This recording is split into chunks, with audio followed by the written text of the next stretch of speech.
Ora, muito bom dia para quem está aqui na sala ou lá em casa.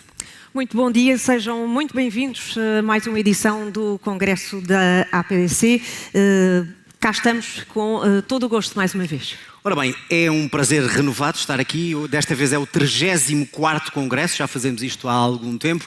Este é o modelo que habitualmente trazemos até vós. Uma sala com pessoas que vão assistir ao Congresso e participar e também lá em casa através da internet e através de uma aplicação. Quem quiser pode descarregar a aplicação para interagir connosco. Todos os anos aqui se encontram os profissionais deste setor. É um momento único e obrigatório para discutir todas as inovações a nível de telecomunicações, de tecnologia e desta vez e este ano a ideia é de que forma é que a ciência, com a tecnologia e as vossas empresas, chega até à inovação e dessa forma também ao desenvolvimento económico. E, nesse sentido, acho que este Congresso tem a melhor presidente que podia ter. A presidente do Congresso da APDC deste ano é a cientista Maria Manuel Mota, reconhecida internacionalmente e com destaque, nomeadamente, para os contributos na investigação da malária. E vamos dar início a este Congresso com a abertura temática e com o presidente da APDC, Rogério Carapuça, e logo de seguida, então, a presidente do Congresso, Maria Manuel Mota. Chamamos agora Rogério Carapuça. Até já.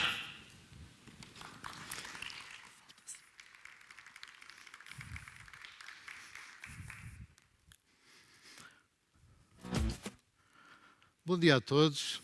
É com muito prazer que vos vou dar as boas-vindas a este Congresso da APDC, o 34º. Efetivamente, a APDC tem, como sabem, 40 anos, vai fazer 41 este ano, mas não houve um congresso por ano, sobretudo no início, por isso estamos no 34º Congresso da APDC.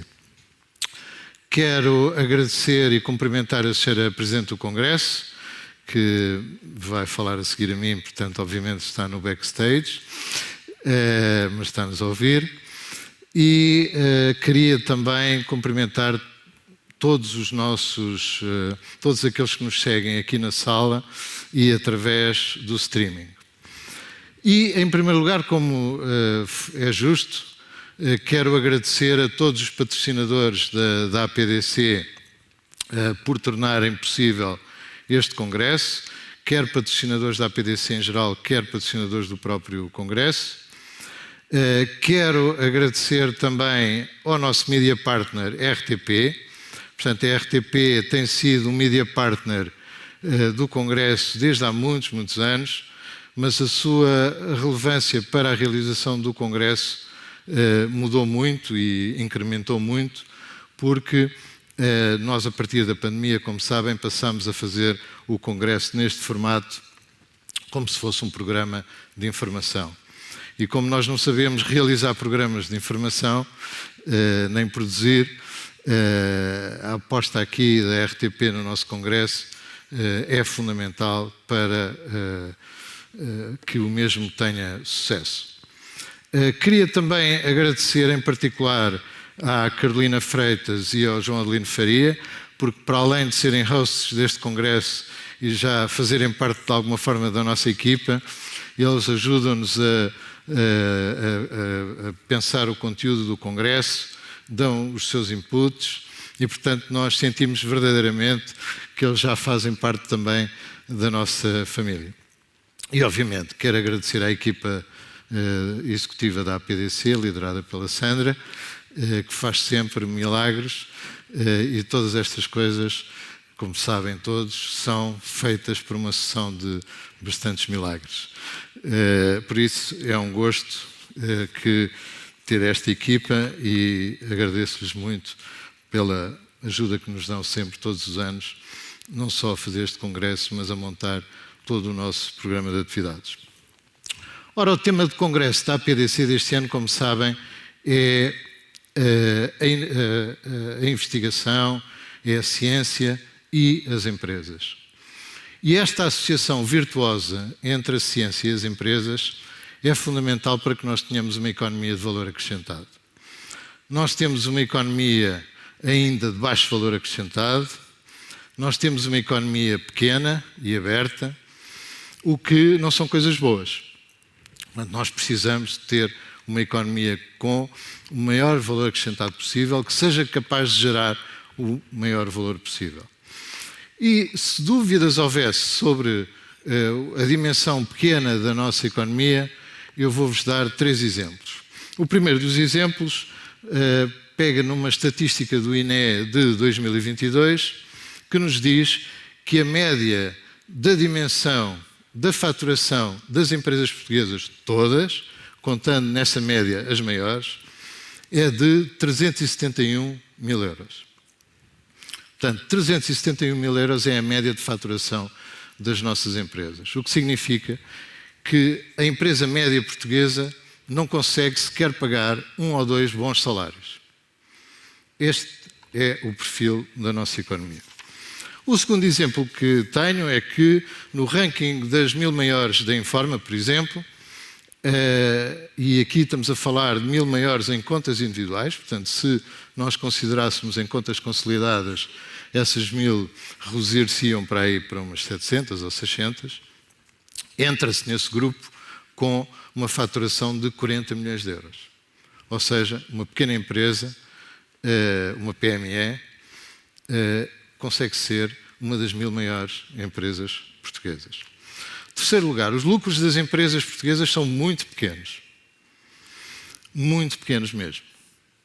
E dou-vos 2 comparações. A maior empresa holandesa e a maior empresa dinamarquesa, estamos a falar de países que um tem cerca de 15 milhões de habitantes, o outro tem 5, portanto países da nossa dimensão e europeus. O resultado líquido destas empresas é de 15 mil milhões de euros em 2024. 15 mil milhões. O que significa que é preciso juntar os lucros de todas as empresas portuguesas do PSI 20 e não chega para uma empresa holandesa e uma empresa dinamarquesa, em países iguais ou menores do que nós. O que significa, portanto, que nós temos, de facto, uma economia muito pequena e muito frágil. Porquê é que se diz então que as empresas portuguesas, e há muito quem diga que as empresas portuguesas têm lucros grandes ou até excessivos, seja lá o que isso for? Por uma razão simples, é que quando se é pobre já não se sabe o que é um número grande. E esse é um problema fundamental da nossa economia. E onde é que está o nosso dilema? O nosso dilema é que a nossa economia tem esta dimensão, tem este tamanho, tem este nível de especialização, e, no entanto, a nossa mão de obra, os nossos jovens, tiveram um incremento brutal de escolaridade nas últimas décadas. Hoje, 45% mais ou menos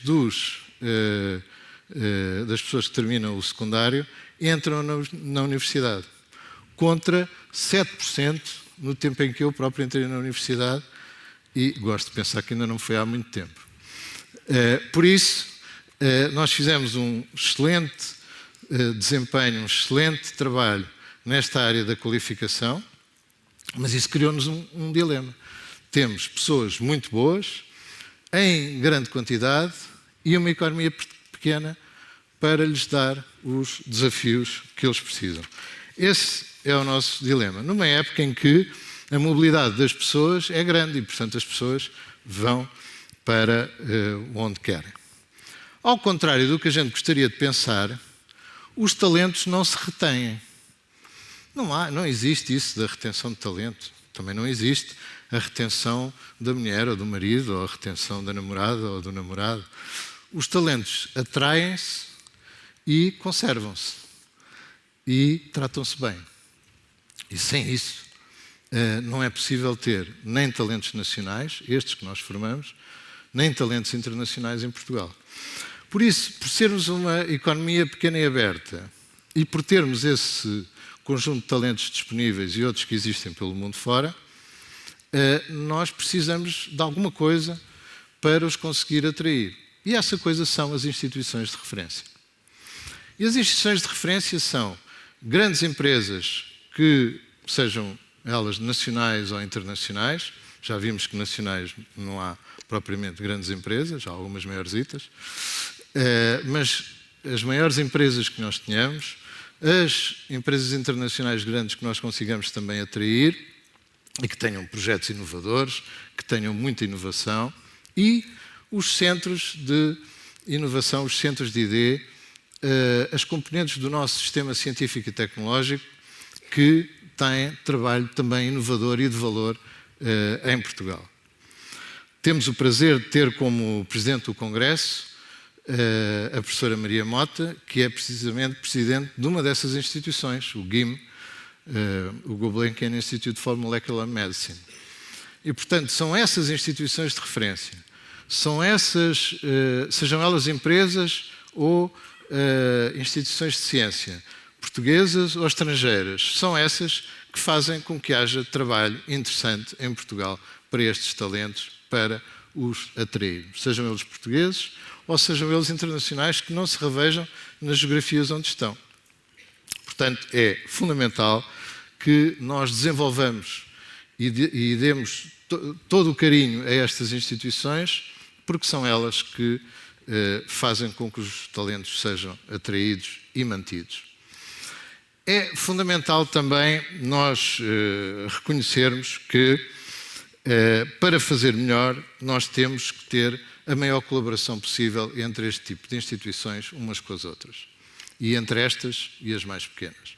Seja através de consórcios, seja através de projetos conjuntos, seja através de zonas especiais de inovação e desenvolvimento, nós temos que incentivar a colaboração entre estas entidades umas e outras.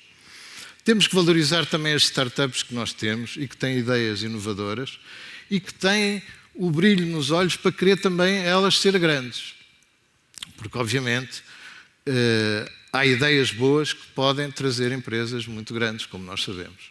E, portanto, elas têm acontecido, muitas delas também em Portugal, e é também com orgulho que o país tem hoje uma série de startups muito inovadoras, que já são unicórnios, umas outras não, mas que trazem ideias muito importantes para a mesa. Ora, é muito importante que nós desenhemos colaborações entre estas entidades. E aqui, deixem-me passar aqui um bocadinho de falsa modéstia, ou 5 segundos de publicidade, para dizer que a APDC tem vindo a desenvolver um programa desde 2020, que é o Upskill, que é um programa que, no fundo, junta as instituições universitárias e de ensino, politécnicos e universidades, com as empresas, e que cria obrigações para ambas as partes, articuladas pela APDC, para trazermos outros talentos que porventura estão noutros setores da atividade económica, que estão a fazer outras coisas que se calhar não lhes agradam tanto e que querem vir para o nosso setor.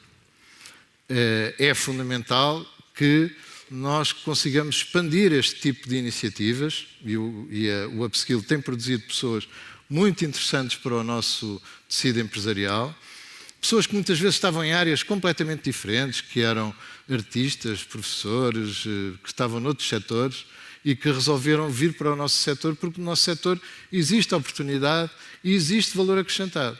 E, portanto, trazer esses talentos para o nosso setor também é uma forma de fazer valer as nossas instituições.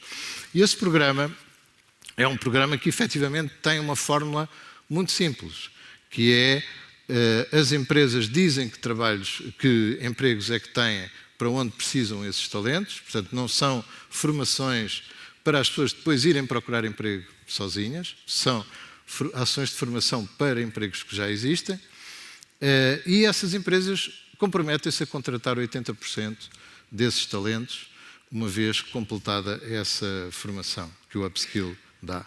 E, obviamente, as instituições de ensino superior fazem essa formação. Portanto, nós não criamos uma instituição para ir pedir fundos, para construir edifícios, para dar aulas. Nós temos uma instituição virtual que usa as capacidades que existem para atrair as pessoas para o nosso setor. Ora, são este tipo de iniciativas, mas também as iniciativas de investigação em consórcio, de projetos em conjunto, de colaboração com universidades estrangeiras e nacionais, como também existem, que podem fazer com que a ciência juntamente com os problemas reais das empresas, possam florir e criar os tais empregos inovadores que nós precisamos para atrair esse talento. A PDC, recentemente, e a todas as iniciativas que já desenvolvemos, criou também uma outra iniciativa que é, no fundo, criar documentos de trabalho, criar grupos de trabalho que vão produzir documentos de trabalho para tentar acrescentar valor, colaborar em determinadas áreas, quer seja comentando a legislação que está por sair, europeia ou nacional, transposições, por exemplo, de legislação europeia para a legislação portuguesa, quer seja inclusivamente fazendo sugestões, como fizemos no nosso primeiro documento para as eleições do ano passado, documento esse que entregámos aos vários grupos parlamentares e depois discutimos com o Governo que saiu dessas eleições e que agora fizemos alguma pequena modernização do documento para acrescentar, para poder entregar ao novo Governo. E, curiosamente, eu pedi um modelo de linguagem, porque os modelos de linguagem têm esta coisa, leem textos muito mais rápido do que nós. A gente tem que verificar depois o que é que eles dizem no fim. E pedi para ele comparar o documento da APDC com o programa do novo Governo. E o resultado é que existe uma semelhança muito grande das nossas propostas, quer ao nível da transformação digital e adoção de tecnologia, quer ao nível do capital humano e talento, quer ao nível do crescimento económico e escala empresarial, quer ao nível das infraestruturas digitais e telecomunicações, quer ao nível da cibersegurança e regulação, da simplificação e reforma do Estado. E há até 2 propostas concretas que estão adotadas no programa do Governo. A primeira proposta concreta é a da criação do CIO do Estado, portanto um Chief Executive Officer, Information Officer, para a administração pública, que visa criar sinergias entre todos os sistemas da administração pública. Por exemplo, porque é que não há uma cloud única para a administração pública e não uma por cada ministério, e que visa, portanto, desfazer esses silos de informação entre os vários departamentos governamentais. E por isso achamos que essa figura é fundamental e tem que ser uma pessoa, não pode ser um comitê. Tipicamente nós fazemos muitas vezes esse erro, a nosso ver, que é em vez de nomearmos uma pessoa, nomeamos um comitê onde estão as pessoas dos vários ministérios e, portanto, obviamente, cada um traz a visão da sua tutela e normalmente é difícil de chegar a uma decisão final. Pensamos que uma pessoa que esteja na proximidade, na dependência direta ou indireta do Primeiro-Ministro é fundamental para fazer esse tipo de reforma ao nível da infraestrutura. Fizemos também outra sugestão que já vimos fazendo há algum tempo, até porque este princípio já foi aprovado na Europa há algum tempo, que é a adoção sistemática do princípio conhecido por once only, ou seja, aquele princípio que diz que o Estado não pode pedir aos cidadãos e às empresas informação que sobre eles já tem. Infelizmente, o wording que foi adotado não é o que nós preferimos, porque o wording diz promovendo a colaboração entre os vários departamentos do Estado, ou seja, estamos a pensar em situações, que há muitas, efetivamente, em que um departamento do Estado pede ao contribuinte ou à empresa informação que outro departamento do Estado poderia fornecer, porque já tem. Mas esquece um caso que também é muito frequente, que é um departamento do Estado pedir aos contribuintes e aos cidadãos informação que ele próprio já tem. E este caso é muito frequente. Por umas contas muito simples, com um processo ou 2, nós facilmente chegamos a 1 milhão de horas de trabalho desperdiçado por não aplicação do princípio do once only. Portanto, dizemos com muito conforto que o número de horas deitadas fora por ano, que esta adoção deste princípio não permitiria que se gastassem, são milhões de horas de trabalho por ano. às empresas e aos cidadãos. Nós temos até boas infraestruturas informacionais, com base no trabalho que foi feito nos últimos anos, nomeadamente cartão de cidadão, registro central de contribuinte, registro central do beneficiário efetivo, documento único automóvel, os trabalhos nos conservatórios do registro predial, do registro e todos os registros. E, portanto, temos muitas bases de informação centrais e continuamos, na maior parte, ou eu diria na totalidade dos sistemas do Estado, quando se pede o número de contribuinte, também se pede a morada, o número de telefone, não sei o quê, que está tudo lá. Quando se pede a matrícula do automóvel, também se pede a cor, a marca, o modelo, que está tudo lá. Portanto, nós realmente só precisamos de pedir alguns números, alguns dados, para poder pedir um serviço, uma certidão, o que seja. Não precisamos estar a escrever tudo o que vem lá. E isso é feito, muitas vezes, por órgãos que já têm, eles próprios, essa informação lá. Portanto, a adoção deste princípio não é uma coisa fácil. Não vai ser rápido, porque é preciso mudar praticamente todos os sistemas, porque todos eles têm este problema. E é preciso mudar culturalmente a postura da própria administração pública, porque está habituada a pedir isso, porque acha que o contribuinte deve ser ele a ter esse trabalho, ou a empresa deve ser ela a ter esse trabalho. E, portanto, acreditamos que a adoção sistemática deste princípio poupará aos portugueses milhões de horas de trabalho desperdiçadas por ano e criará uma administração pública muitíssimo mais eficiente. Ora, isso está no programa do Governo, embora numa formulação que parece mais de interoperabilidade entre os departamentos do Estado, mas acreditamos que a diferença é mínima. Por isso, e de acordo com o comentário do modelo de linguagem, a convergência entre o programa do Governo e a estratégia que a APDC é clara, embora a APDC introduza mais detalhe na execução. Mas isso, pronto, é um programa de Governo, a execução vem a seguir.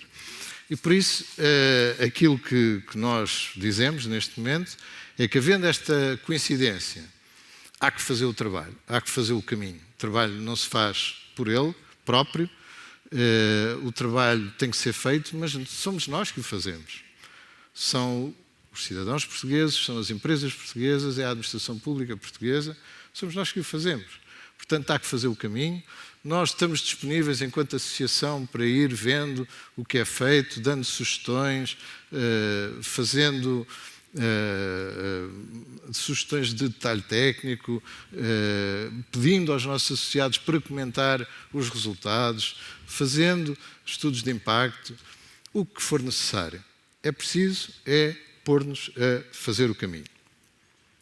Portanto, caros colegas, estando assim de acordo com o nosso setor a colaborar para aquilo que é a modernização da sociedade portuguesa, com algumas ideias que temos dado a ser até formalmente adotadas no programa do Governo, o que é que realmente a gente está à espera?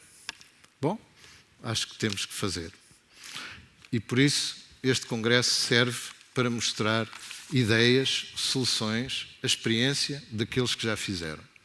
Porque é a forma de nós aprendermos, é aprendermos com aqueles que já fizeram o caminho. Sejam eles empresas, sejam instituições de ID, sejam o tipo de instituições que for, startups, etc. E por isso, aquilo que nós queremos mostrar com o Congresso é, por cada setor da atividade económica, porque é a forma mais fácil de organizar a discussão, por cada setor da atividade económica nós mostrarmos quem já fez, o que é que já fez, como é que já fez, com que qualidade é que já fez, qual foi a inovação que teve, que trouxe, qual é a facilidade ou dificuldade que tem a atrair talentos, uma vez tendo essa inovação a ser apresentada.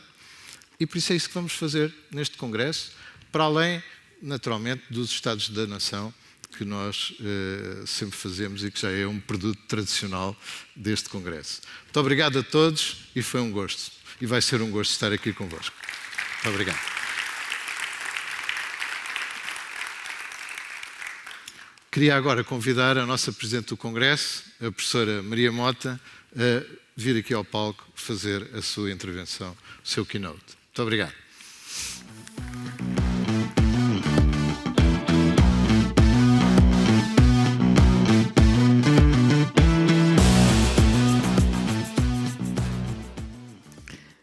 Olá, muito bom dia a todos.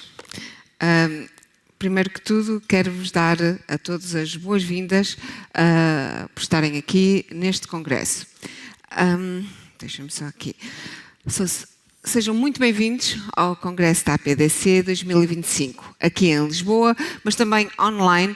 Para quem nos acompanha à distância, é realmente um grande prazer ter-vos connosco. O meu nome é Maria Manuel Mota, sou uma cientista e é com uma enorme honra que presido esta edição do Congresso. Primeiro que tudo, gostava de começar por agradecer à direção da APDC, em especial ao Rogério Carapuça e à Sandra Frazenda Almeida, por me confiarem este privilégio. Ao longo dos últimos meses, eu tenho que dizer que não conhecia o Congresso e, portanto, ao longo dos últimos meses percebi que isto é muito mais do que um congresso anual. É uma verdadeira plataforma de transformação e por isso é com enorme orgulho que faço parte desta missão. Acima de tudo, sinto-me muito honrada por estar aqui, mas como cientista tenho que vos começar a dizer algo com grande convicção. Precisamos desta conversa mais do que nunca. O tema deste congresso, Business and Science Working Together, ou Negócios e Ciência a trabalhar em conjunto, acho eu que não podia ser mais atual, nem mais urgente. Vivemos numa era em que usamos e abusamos da palavra inovação como se ela estivesse em todo o lado.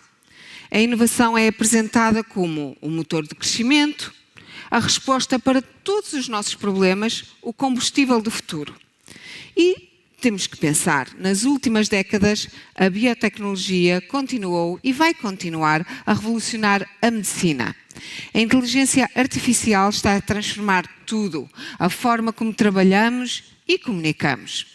A transição energética cada vez ganha maior escala. Novas tecnologias parecem surgir da noite para o dia. Tudo é muito rápido, disruptível, mas também escalável. Mas vamos parar por um momento e acalmar um pouco e fazer a pergunta certa. Onde começaram todas estas transformações? E, para mim, a resposta é muito simples, mas é muitas vezes, quase sempre, esquecida. Tudo começa na ciência. E, para ser totalmente franca e mais direta, tudo começa na ciência fundamental. Aquela ciência que é frequentemente invisível, que não traz resultados imediatos, que leva anos, por vezes décadas, a amadurecer. É o tipo de ciência que não começa com um produto em mente, mas com uma pergunta, sempre com uma pergunta, que não procura o mercado, mas a compreensão do mundo.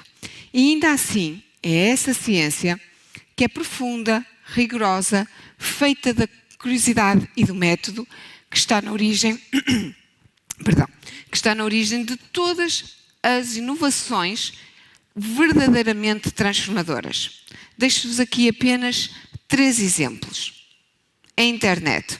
A internet não nasceu na garagem de alguém ou num centro de startups. Começou na física teórica.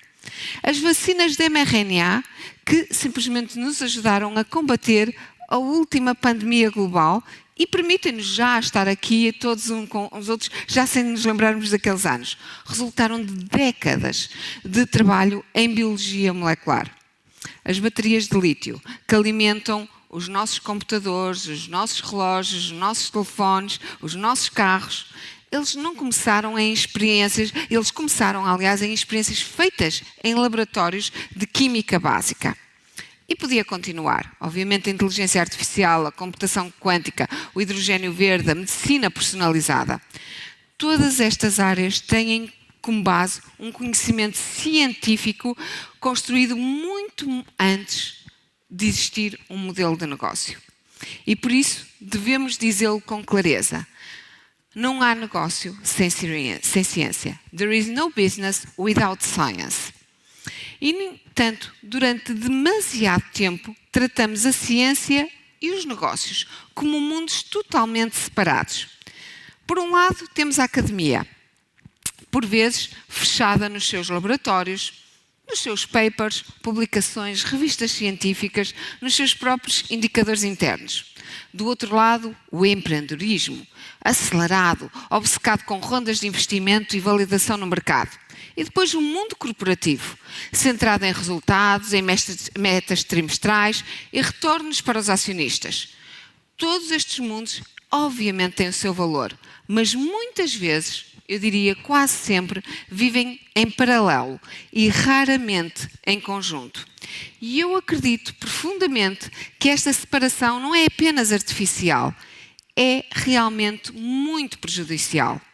Porque os desafios que enfrentamos hoje, e podemos pensar desde as alterações climáticas à saúde global, da digitalização à cibersegurança, não cabem em silos. Eles precisam de conhecimento, criatividade e capacidade de execução. Precisam de ciência e precisam de negócio. E não apenas em conversa, mas em real colaboração. Falemos agora um pouco de Portugal. Na verdade, e não querendo ser demasiado otimista, mas a verdade é que nós, nas últimas 3 décadas, fizemos um caminho notável. Formamos cientistas de nível internacional. Criamos alguns centros de investigação com produção científica de excelência.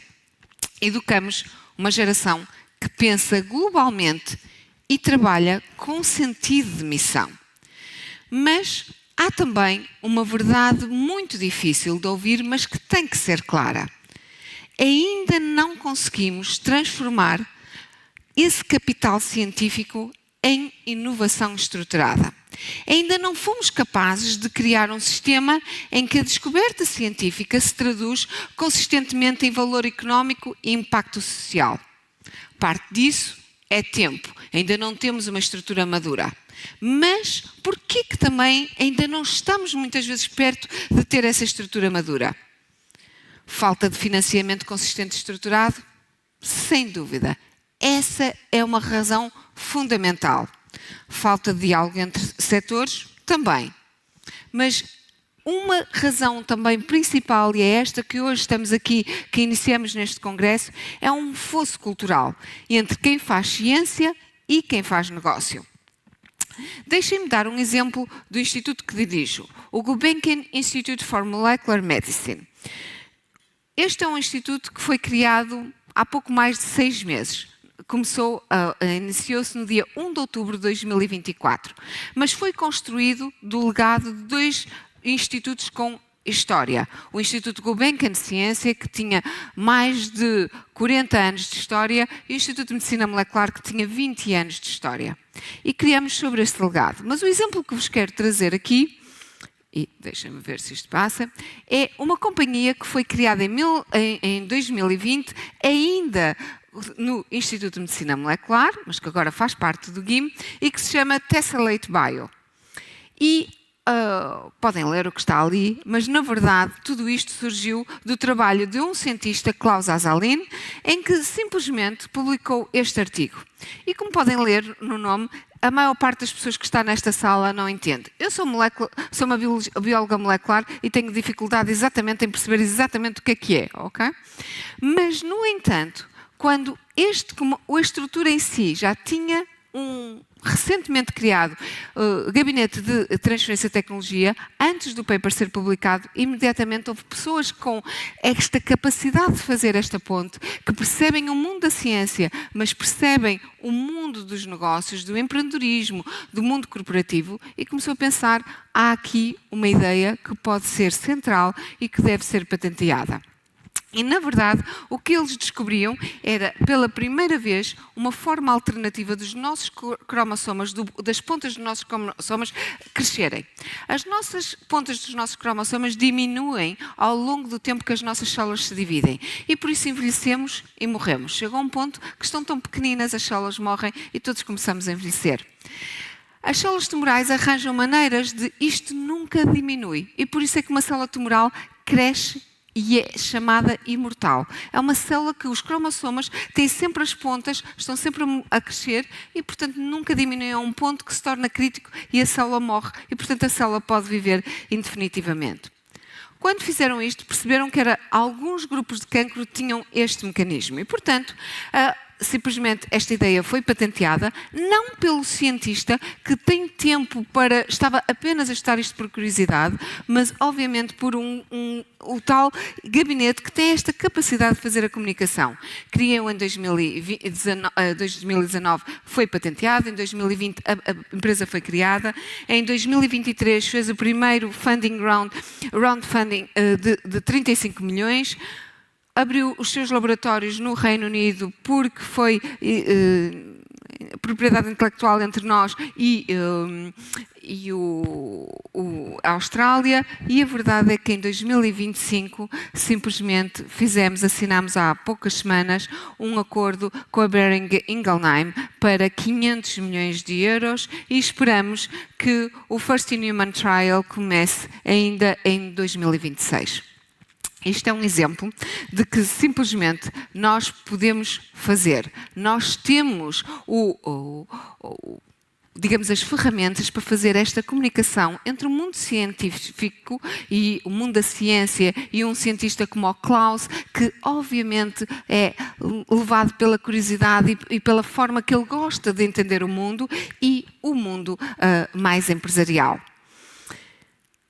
Mas, para termos este pensamento, ok, temos que criar estas pontes entre o mundo da ciência e o mundo dos negócios.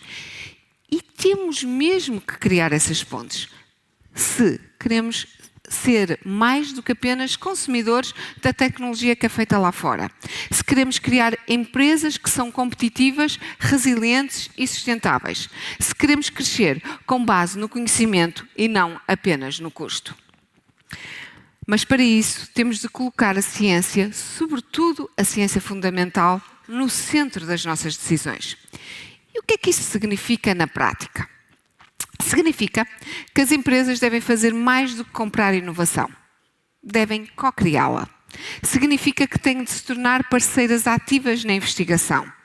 Não apenas a financiar projetos, mas a envolver-se neles, a comprometer-se com eles no tempo. Significa trazer os cientistas para as discussões estratégicas. Não como consultores, mas como verdadeiros colaboradores. E só assim é que nós vamos realmente ter pontes que se ligam o mundo da ciência e o mundo dos negócios. Mas temos que fazer ainda algo mais. Significa tudo isto, toda esta criação de pontes, significa que como sociedade, ok, temos que dar à ciência aquilo que ela precisa para florescer. Liberdade, tempo, confiança. Porque, sejamos francos, a ciência não vive de resultados trimestrais. E as ideias verdadeiramente transformadoras não surgem por encomenda. Temos de proteger o espaço para pensar a longo prazo. Para errar, para explorar, para descobrir o que ainda não sabemos que precisamos de descobrir. E este é um conceito realmente novo. É nós pensarmos que quando fazemos estas pontes, na verdade, o mundo da ciência não sabe exatamente o que é que tem que descobrir, mas tem que ter tempo para o descobrir. O mundo está lá para ele ser descoberto e os cientistas têm as ferramentas e têm o treino para o poderem fazer. E por isso eu diria que o que temos aqui é exatamente algo muito importante nos próximos dias. E é por isso que este congresso realmente importa. E é por isso que eu também me sinto muito honrada em, no fundo, fazer parte dele. Nestes 2 dias vamos ouvir líderes empresariais, cientistas, inovadores, reguladores e visionários.